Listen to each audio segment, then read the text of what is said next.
back to my channel.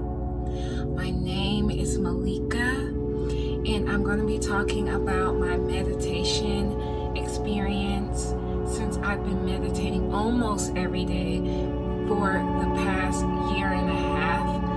And I wanted to share with you guys what I've learned, what's been happening to me ever since I started doing this.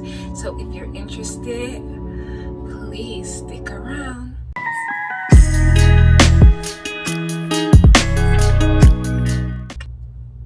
All right, welcome back to my channel.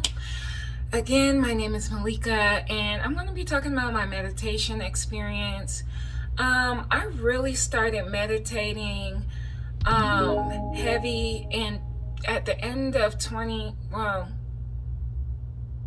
I will say at the beginning of 2020, I really started meditating every day.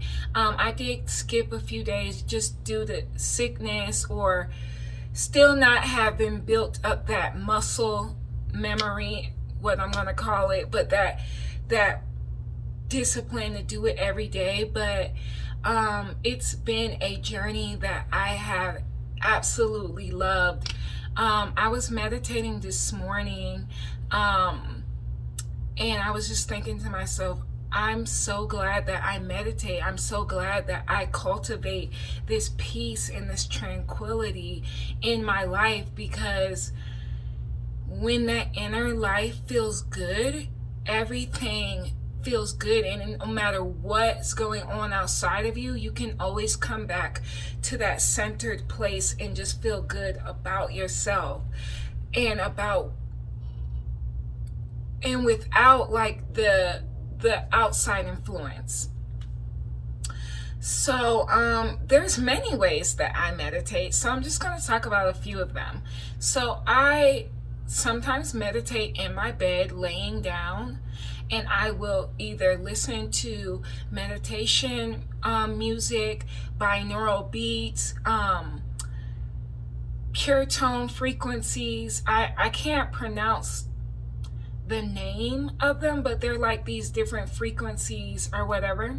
I try to insert a picture over here so you can see what I'm saying, but I'll listen to binaural beats and frequency music. Sometimes I'll listen to pure frequencies, or I won't listen to anything at all, and I'll lay down. Sometimes I'll sit up like this, really focusing on my posture too. I talked about the whole posture and everything in another video about how it helps to like drain out the toxins and let us relax. Even though I'm sitting up straight, like I'm able to relax my muscles and my body and all of that. Anyways, I talked about that in another video, so go in my playlist and look for it. Sometimes I'll walk, and other times I will dance. So those are the ways that I meditate. I'll lay down, I will sit in crisscross style. I will sit crisscross like I am now, and sorry, someone's outside. I will sit crisscross style like I am now, and then sometimes I will just dance or walk, and I will get into this meditative state. And it's like when I'm there, it's peace, it's calm, I'm relaxed. I feel so connected and one with myself and one with the universe and source, and magical things happen in that place for me. Sometimes I'll get spiritual downloads, other times I will just get a healing energy, or I'm like, what the heck? I seen a bug. Okay. Yeah, other times I will just feel this peace or this loving, nurturing energy come over me. Sometimes I will have physical symptoms where I will feel like I am having an outer body experience, or sometimes I will spin at a steady pace. One time I spun super fast. Like, it just depends. Sometimes I get visions. Other times I might not get anything at all.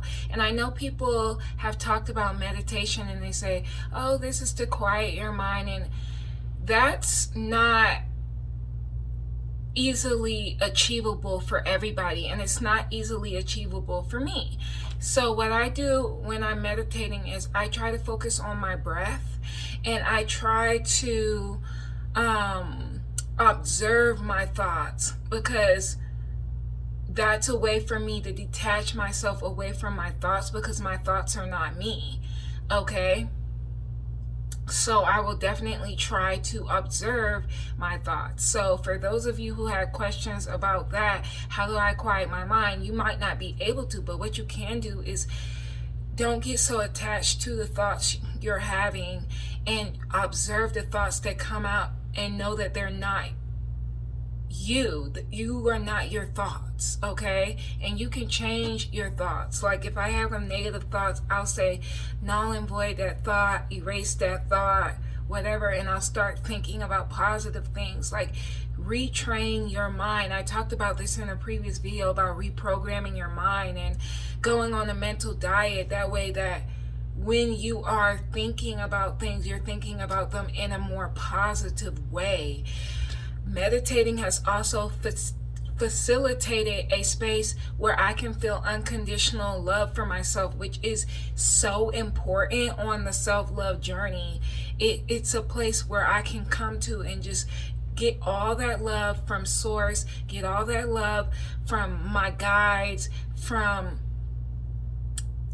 Mother Earth, from everything. Because meditating, although it could give you that outer body feeling, and you could astral travel and do all of those great things, one thing I always remember to do is send out my energetic roots into the earth, and so that connects me to Mother Earth, so I'm still grounded, even though I'm at peace, or I'm elevating I'm connecting with higher consciousness. So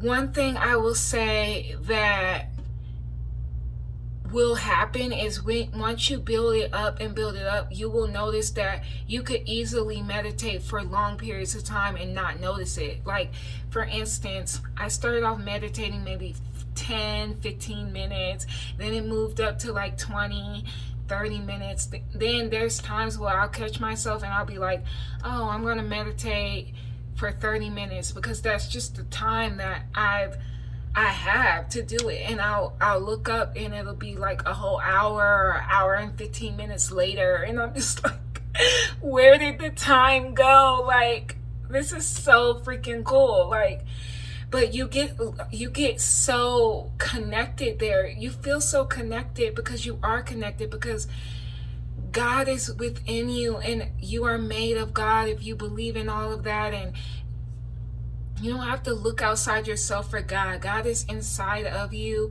And when we cultivate our inner space, and it's such a beautiful thing. Like, although we're always transforming, those of us on the journey of self-development, consciousness, and spirituality, and self-mastery, because you got to have them all for them to, work, I feel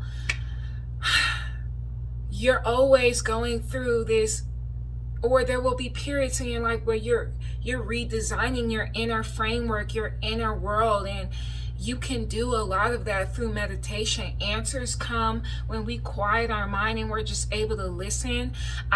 There's a woman that I watch on here on YouTube, and I can't remember her actual name, but her channel is, she has two channels, Astrology Motivation and Born Without Boundaries is her tarot channel. By the way, I have a tarot channel. It's Intuitive Queen. The Instagram account connected to that tarot channel is intuitive.queen. But type in intuitive queen or hit the link. It's in the description box. It's the first thing you see. You can subscribe and all that good stuff. But anyways, I watched this lady, and she always says how meditation is for us to hear God. Prayer is for us to ask for what it is that we need, clarity, our dreams, our manifestations, all of that. So I've kind of taken that into consideration and just kind of really realized that that is your time. But I also communicate.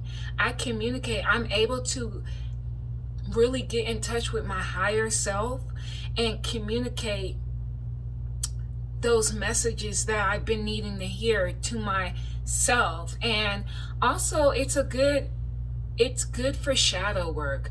It's just good to be able to come back to that place, because I've been able to overcome, I don't want to say overcome, but I've been able to do a lot of shadow facing, I would say, through meditation. I've been able to heal it, see it, feel those feelings, and still feel that warmth and that love through doing it through meditation. There's probably a lot of a lot of shadow work meditations on here. And shadow work is just essential to our growth. I have a whole video on shadow work, so watch that video as well. But I also sometimes use crystals to help in my meditation process. Like, this is a selenite wand. Right now I have hematite on, because I got this crystal to do more shadow work. This is a great crystal to do shadow work with. It's a great crystal for mental clarity. It's a nurturing stone. It's grounding too. So when you're doing your shadow work, it helps you find that compassion and that nurturing energy that you need, because shadow work is not easy and it is not fun at times. I have on howlite right now too, which is a stone connected to our crown chakra. Hematite is connected to our root chakra, but howlite is connected to our crown chakra, so that helps me open up the channels. And it's an amplifier for any other stones that you have on. I have mookaite in the back of this necklace that I made for myself. I have some, I cannot remember the name of the stone. All my stone buffs, tell me the name of this. I have some rose quartz. What do I have here? I have some topaz. These are my big stones. These are more out for decoration and stuff like that. I haven't worked with them a lot yet. On my earrings, I have crystal quartz, which is another good stone. Yeah, I have many stones. I have citrine, all of that, but I will utilize those crystals in my meditation to help me as well.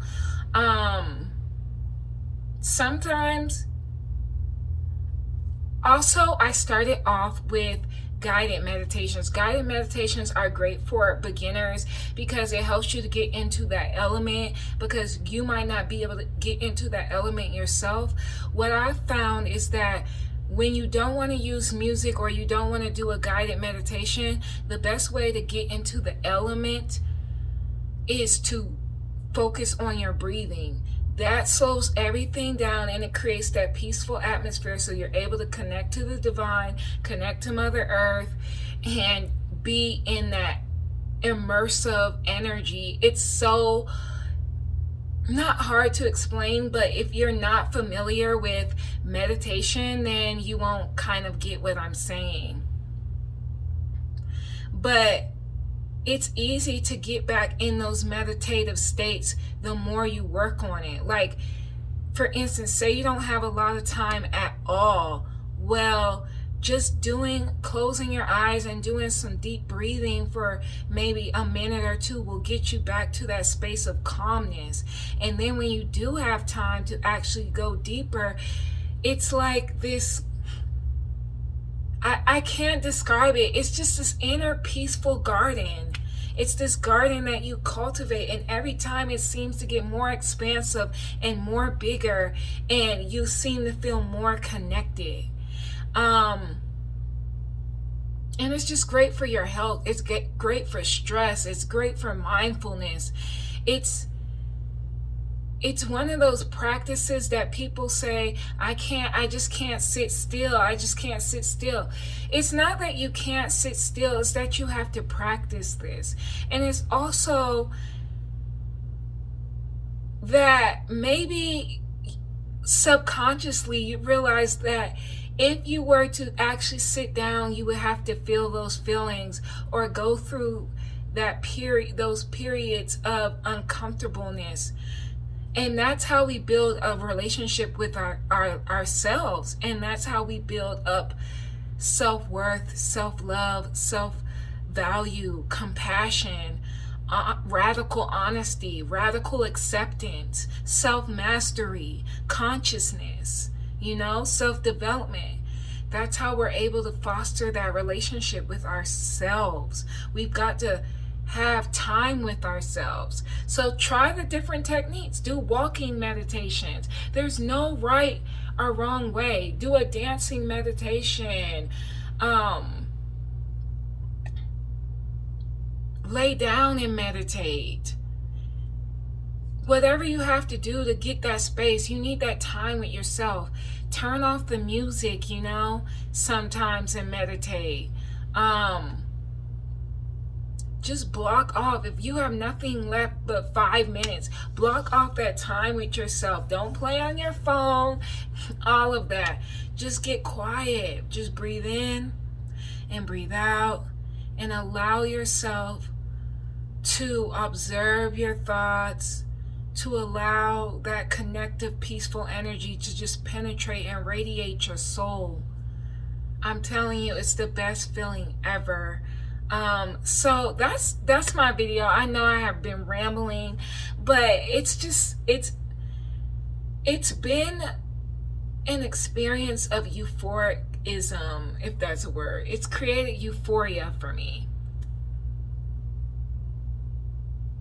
So yeah, I'm gonna end this video.